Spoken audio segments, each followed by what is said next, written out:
మేము నిన్న evening 4 o'clock Hyderabad నుంచి బయలుదేరి ఎటువంటి ఆటంకము ఎటువంటి ట్రాఫిక్ జామ్ లేకుండా మార్నింగ్ 5 గంటలకు ప్రయాగరాజ్ చేరుకున్నాము. ఇక్కడ ప్రయాగరాజ్ 15 kilometers ముందు మనకి ఇక్కడ వాళ్ళు కార్ పార్కింగ్ ఇచ్చారు.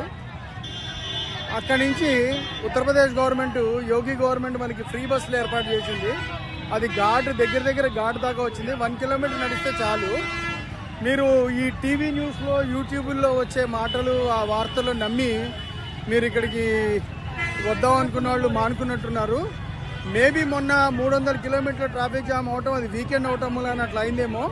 బట్ ఇప్పుడు మాత్రము ఇక్కడ మేనేజ్మెంట్, ఇక్కడ పోలీస్ వాళ్ళు అంతా పర్ఫెక్ట్గా చేస్తున్నారు. ఇక్కడ చాలా బాగుంది. ఇక్కడ ఇబ్బంది ఏం లేదు.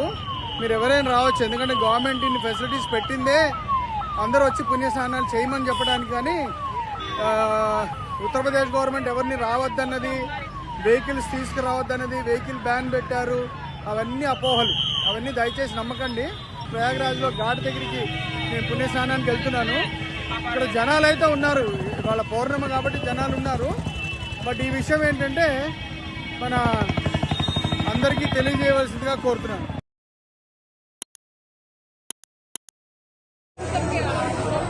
ఈరోజు మనము నిన్న ప్రయాగరాజ్లో పుణ్యస్నానాలు ఆచరించిన తర్వాత ఈరోజు వారణాసి వచ్చాము.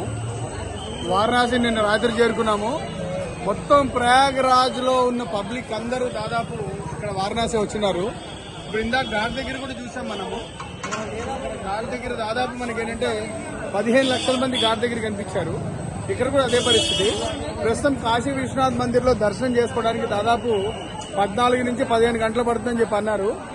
మనం ఏదో ప్రోటోకాల్ టికెట్ పట్టుకొని ఏదో ట్రై చేసి లోపలికి వెళ్ళడానికి ట్రై చేస్తున్నాము. జల్దీ దర్శనం చేసుకుని ఇక్కడి నుంచి మనం ఏంటంటే కాలభైరవ టెంపుల్, ఇంకా మిగిలినది అన్నపూర్ణాదేవి టెంపుల్ వీలైతే అది కవర్ చేసుకొని డైరెక్ట్గా ఇక్కడి నుంచి గయా వెళ్లే ప్లాన్ ఉంది. Thank you.